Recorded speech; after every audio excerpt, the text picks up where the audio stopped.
He is responsible for systems engineering, development planning, and specialty engineering policy guidance and defense standardization. He is the focal point for human capital, strategy, and planning for improvement of defense acquisition, technical management career fields, systems engineering, production, quality and manufacturing, and related software curriculum. His specialty engineering responsibilities include reliability, maintainability, system safety, manufacturing, software, human systems integration, and the management of value engineering program. Mr. Torelli has 35 years of experience supporting national defense.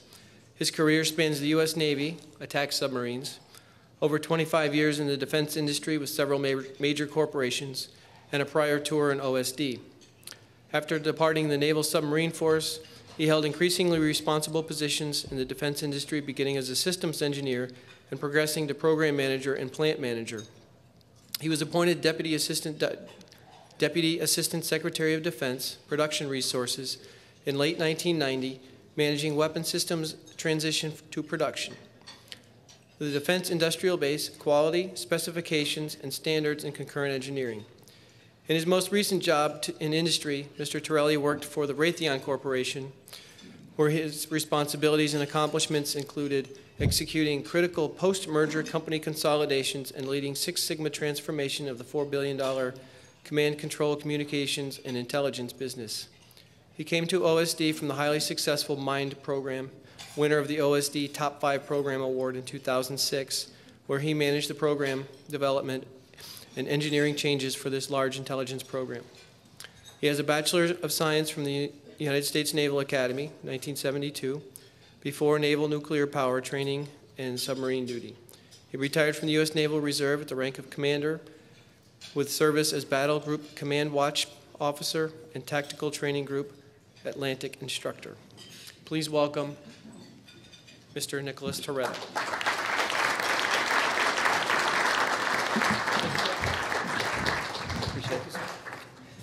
Thank you all for your patience with me. I've got an airplane to catch, and so at 1:30 I turn into a pumpkin. So thanks for that in advance. This ought to be fun because I've learned an incredible amount already today, and so from that perspective, I thank you. You heard some of the bio stuff, but I guess kind of a couple important things. The Navy Nuclear Power Program taught me a whole lot about root cause and corrective action. Admiral Rickover, I have stories about Admiral Rickover. Those of y'all who are old enough to know who he was, father of the nuclear Navy, got thrown out of his office 3 times during my interview process. But Rickover made us learn the depths of what a problem was, the understanding of what the root cause is of the problem, and then how you go off and fix it. And that's stayed with me for the 40 years since I started in the nuclear power program back in '72. God, I feel old at times like this. We're going to talk about counterfeit prevention from a design perspective today, but I'm going to try and weave a couple of the things you heard this morning at the same time, because first of all, 25 years plus in industry and a grand total of, I don't know, 15 or so in government. I don't want to be the policy wonk inside the government that tells industry what I'm going to get charged for later when I don't need it, okay?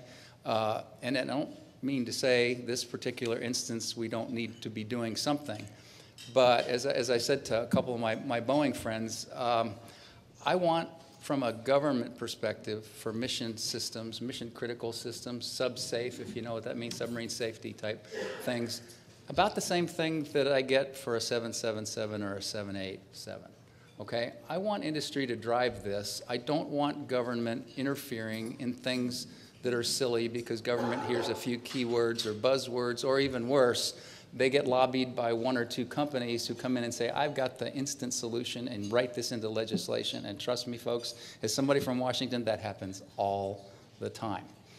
We have an instance inside Section 818, the National Defense Authorization Act, where they used the wrong word. And by using the wrong word, you all are screaming out there trying to do something about it.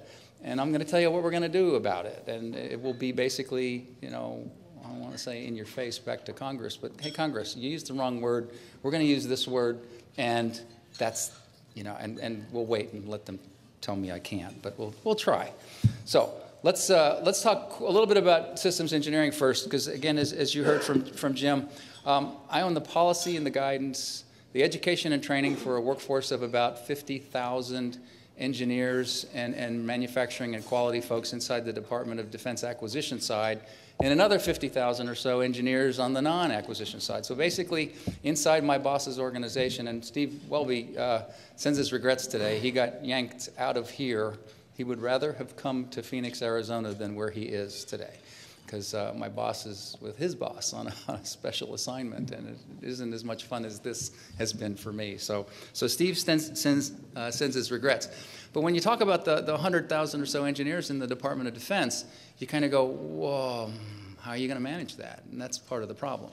We've lost a significant amount of our workforce skill in the course of the last 20 years. We've gone from a position of having some reasonable specs and standards to not having as many government specs and standards as we might need.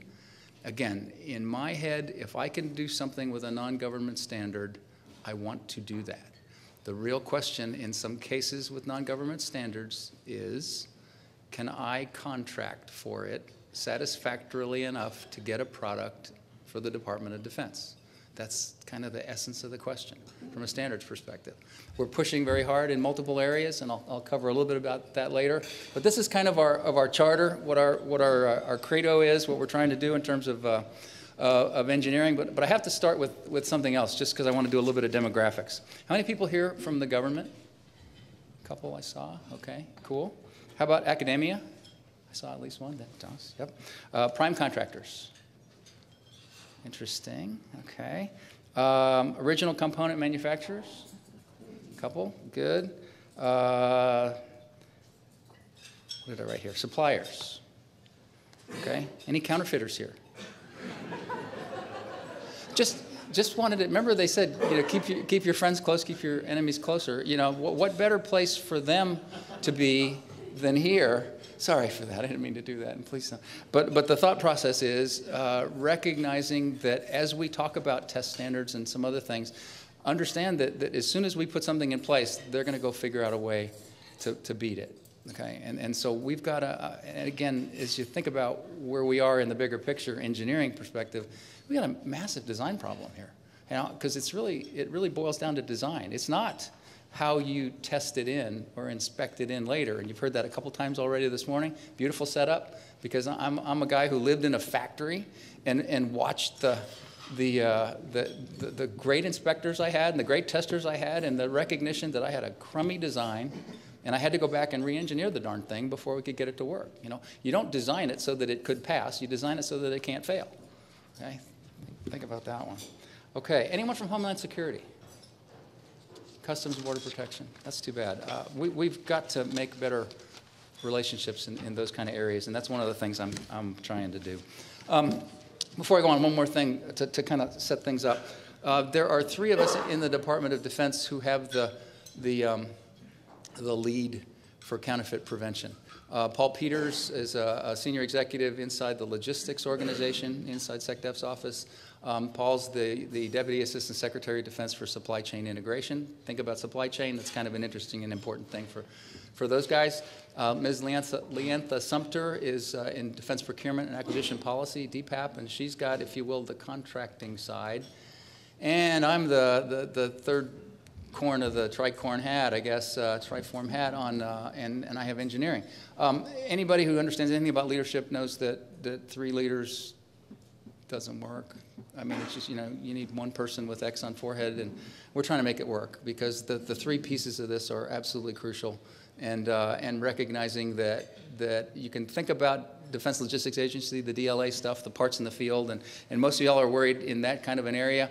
But when the buck stops, the buck is going to stop, as Mr. Welby said, my boss, they're going to come back and say it's a design problem. It's going to stop here. It's not going to be how you contracted for it. It's not going to be the logistics person, the person in the Defense Logistics Agency. It's going to be the design. So we're pushing hard, and that's kind of what our job is. So from a systems engineering challenge perspective, how do we start programs right? As I said, I'm responsible for, I call it little DFX, right? Designed for, you heard reliability, maintainability, you heard system safety, you heard manufacturability, you heard quality. I'm on the kind of design side, but everything. Designed for counterfeit prevention, designed for no lead-free electronics, or at least understand what lead-free electronics does to me. All of those things. So that's a key piece. The robust reliability, maintainability, engineering, we're turning that back around inside the department. As Dr. Das knows from the University of Maryland and others, we've changed the whole concept of reliability back to some of the principles in the FAMICA and some of the other key tenets that we've basically lost when we threw away a lot of the standards and pretty much threw away the workforce during the last defense downturn back in the mid-90s. Design for manufacturing. As a guy who had to reverse engineer 3 or 4 programs to make them work, that one's a key piece. My last time in the building in the early 90s, I was in charge of transition production for all the weapon systems, and we don't do this very well. And a lot of the reason is we don't understand that manufacturing is an engineering constraint. And maybe that's not exactly the way you want to put it, but the thought process is recognize that if you're not designing so that it can be built, you're not going to be able to build many, which means you're not going to be able to have them come through tests the first time, which means that just like those people sitting in the river in China, you're going to suck parts off boards and have to put new things on, and the reliability drops every single time when those things happen. Create the tools to support rapid capability delivery. That's talking about doing things faster. I am a firm proponent of getting things done faster. What I want to make sure we do as that happens is make sure that we don't forget the principles as we do that. And one of the key pieces, it all boils down. I mean, the reason I retired from industry and came to government is to fix the workforce. I mean, our workforce has stagnated. We've got a lot of people in the my age and older type of a category, greater than 55 or 60 or my age, that way. But and we're leaving. I mean, the eligibility for retirement on something in the realm of half of the workforce, they're eligible now to retire. In some cases, that may not be a bad idea, but in other cases, there's an awful lot of knowledge there that we're not capturing and bringing back into the workforce. You all in industry are in the same boat.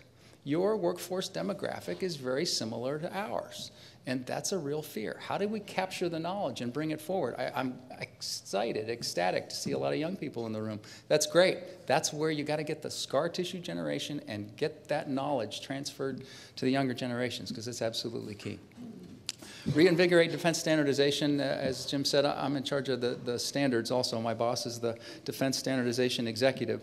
So we're actually looking in multiple areas to consider bringing back, either as a mil-spec or a non-government standard, some more rigidity, or some more, let's use a different word, some more best practices in the world of systems engineering and technical reviews and audits, in the world of reliability and maintainability, in the world of configuration management, and others.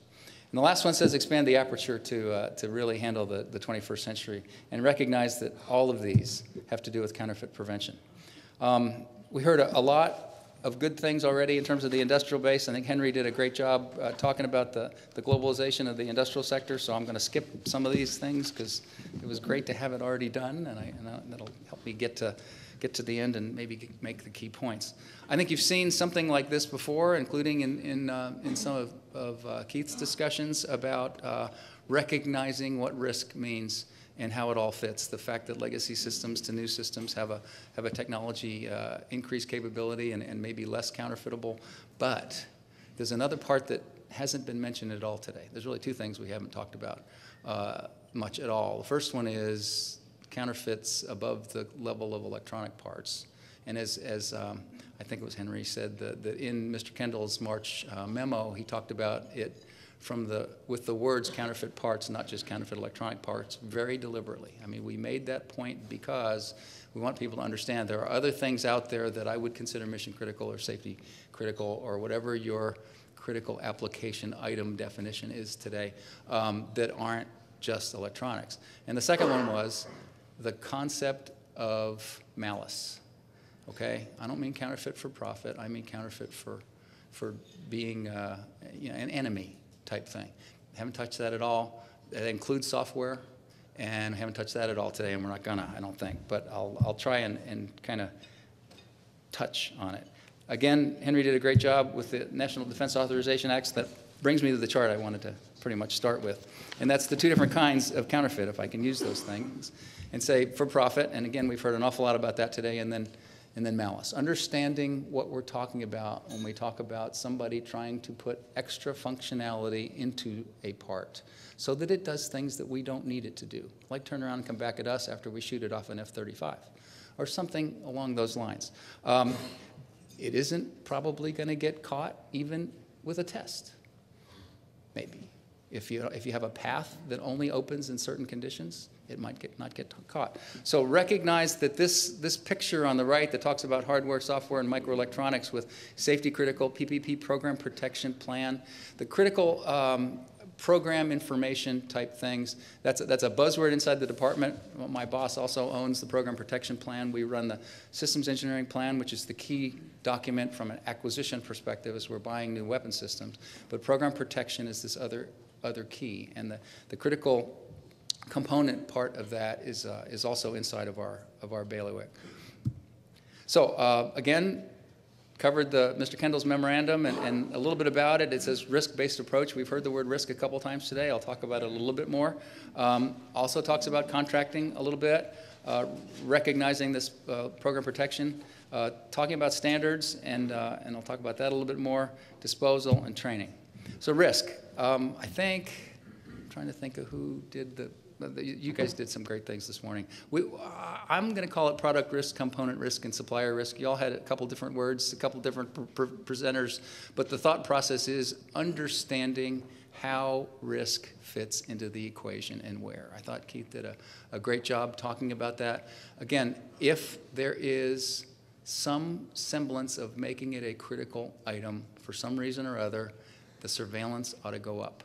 As you move to the, I'll use your terminology, sort of left in the where are you buying it from type perspective, the surveillance ought to go up.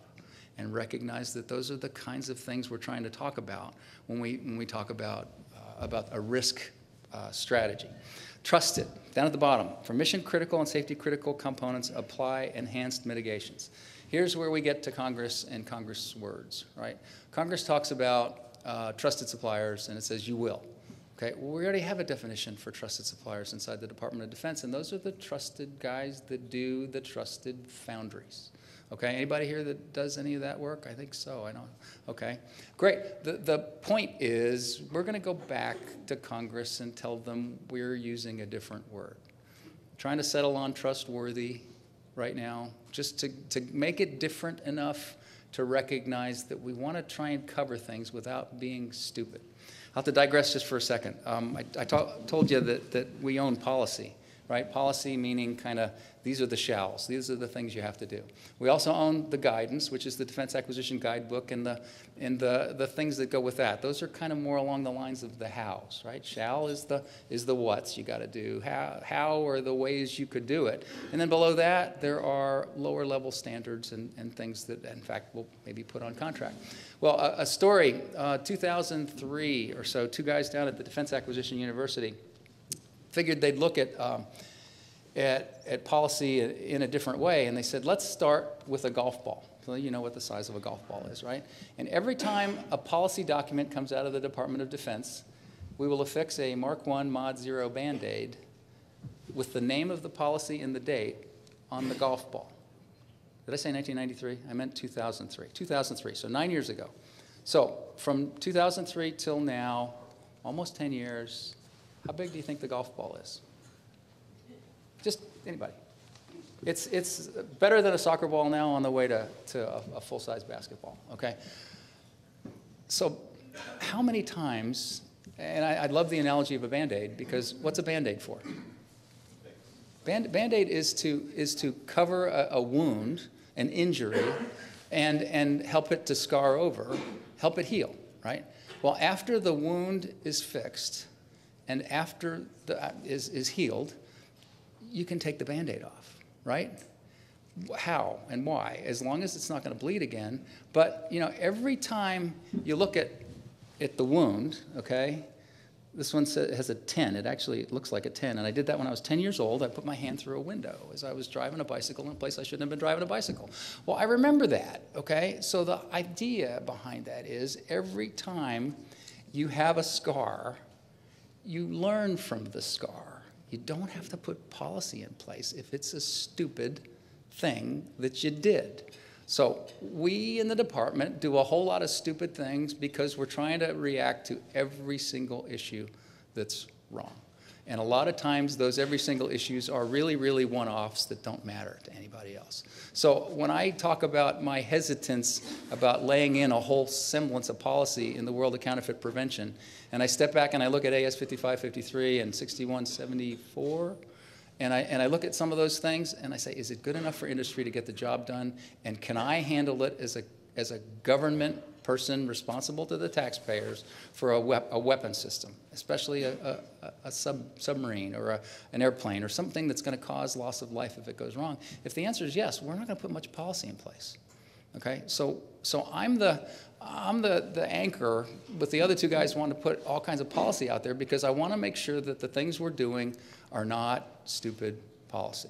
And forgive me for saying it's me only, because it's not. I mean, I've got all kinds of people who are a lot smarter than I am trying to do this. But just recognize that there's a whole lot of things happening right now, and if we can do it with what industry already has, I'm not going to lay in something else that doesn't make much sense. Bottom of this chart says prevention, detection, remediation, reporting, and restitution. All of those things are part of that Section 818, and we're trying to work with all of them. This should elicit a laugh, right? This is the acquisition process that we have inside the department, and I hate this chart because, quite honestly, the process is unwieldy in a lot of cases, and it doesn't need to be. But the thought process is that there are all these points in the life cycle where counterfeits can happen.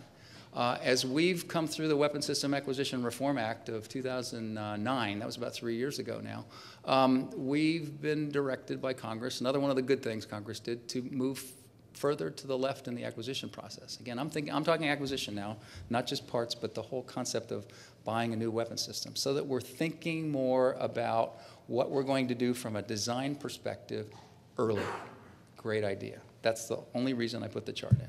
So detection, identification, disposition, recognize that we're trying to do some standardization across the supply chain. Now, here's my favorite chart, and my hat's off to Keith for saying the word nonconformance. It's the first time I heard the word today, and it wasn't a setup, but recognizing that if you start on the left with a part or an assembly or whatever, there's good and there's not good. Nonconformances is where we should be starting the discussion, not counterfeit. And by the way, some of the GIDEP problems that have been occurring, I own GIDEP, by the way, as part of the standards job. Government Industry Data Exchange Program works for me.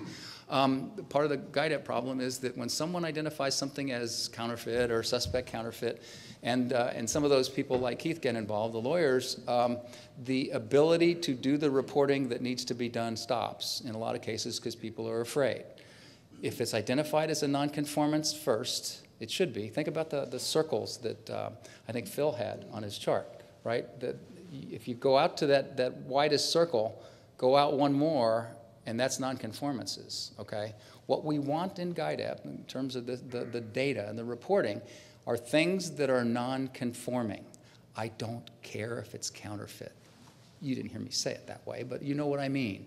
If it's non-conforming and it's a part on an F-35, for gosh sakes, I want Lockheed to report it to GIDEP so that I can tell the Boeing guys and the FNA-18 that part, which happens to be on your airplane just like that airplane, and they don't use it. Those are the kinds of things that are really urgent and critical to me. So as we go through this, think about dishonest, and I'll put all of those things under the dishonest perspective and say counterfeit and fraud.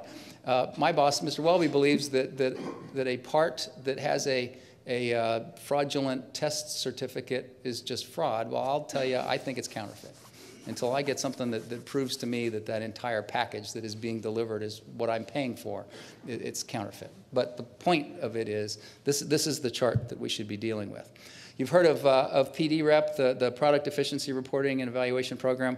I heard a lot more about Oh, shucks, I forgot the name already. Tell me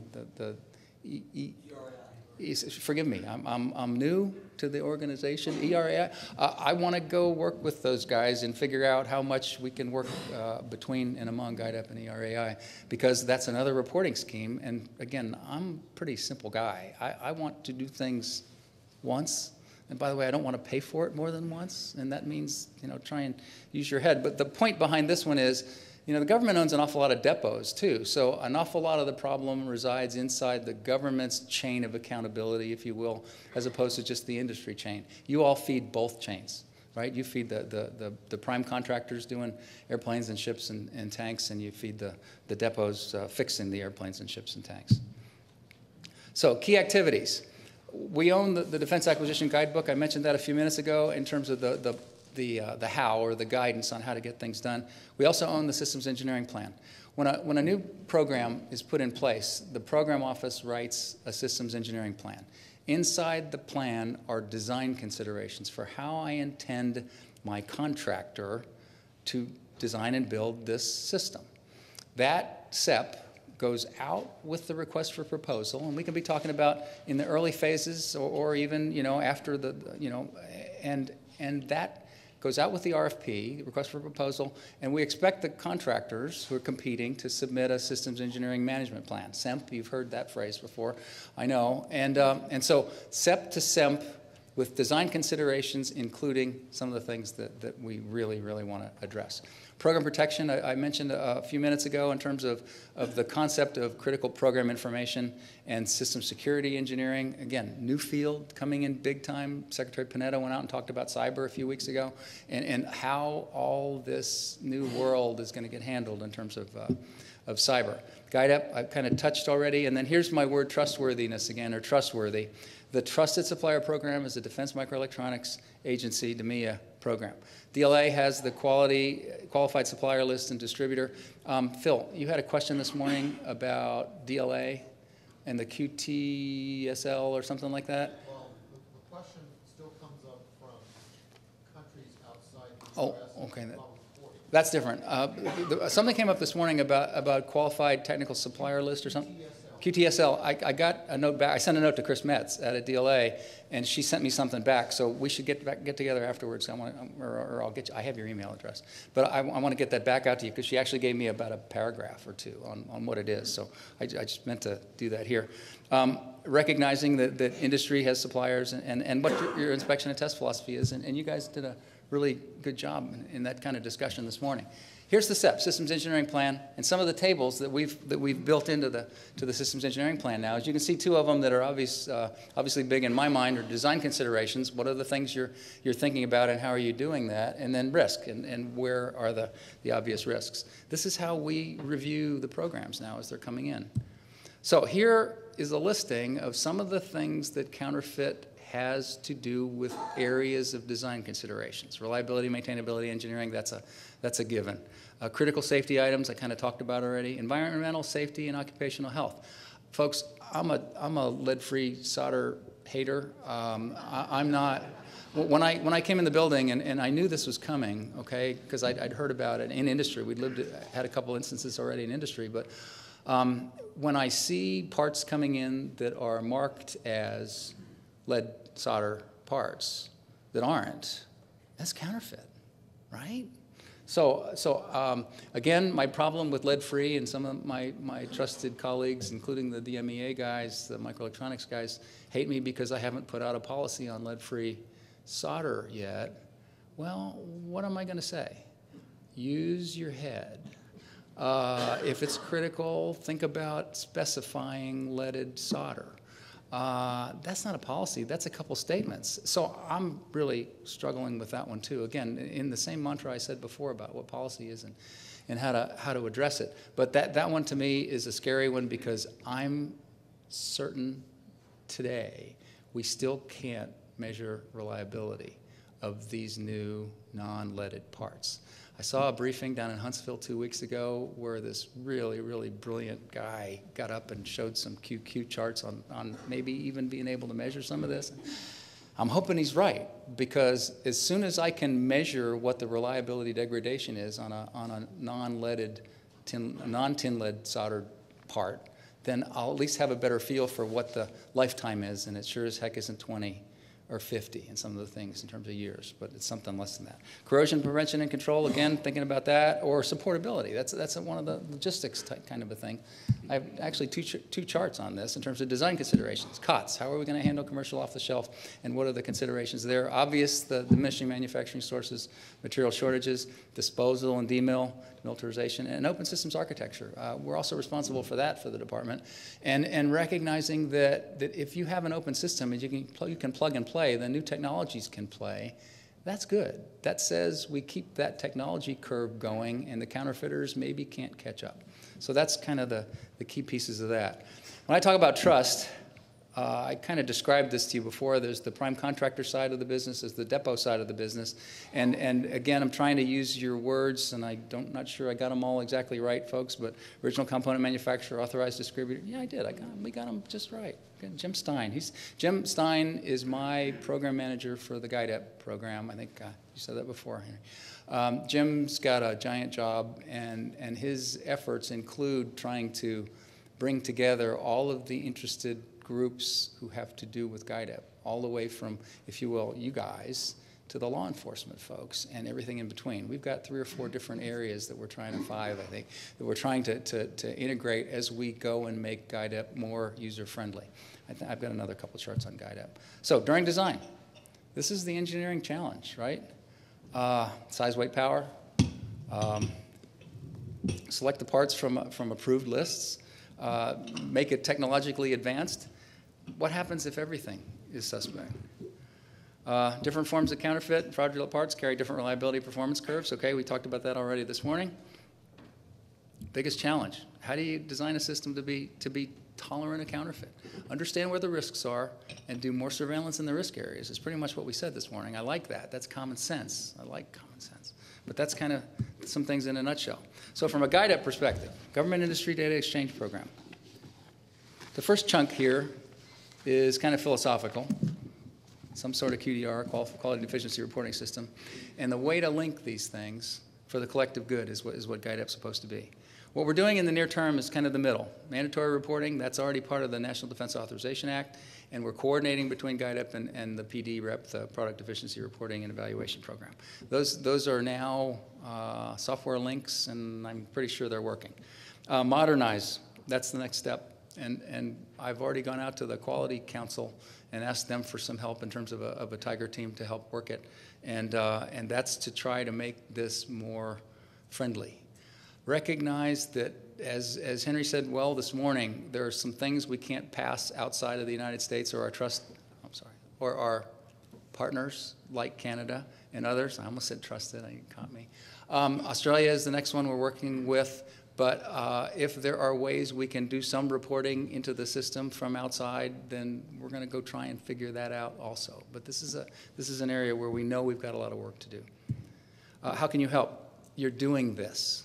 Okay, when I put this chart together, I knew what I would find this morning. I was just not as smart as I mean, you all are doing the right things.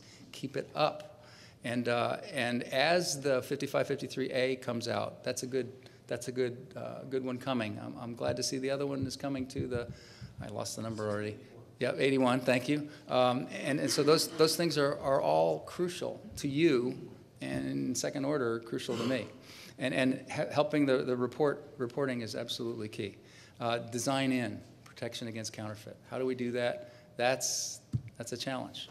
So I basically just took this chart from what we learned this morning, and in terms of the interactions and the discussions we had, and said this has been a great day. I've had a fantastic time, and I have an airplane to catch. Jim, if there are questions, shoot them at me, and I will get you answers.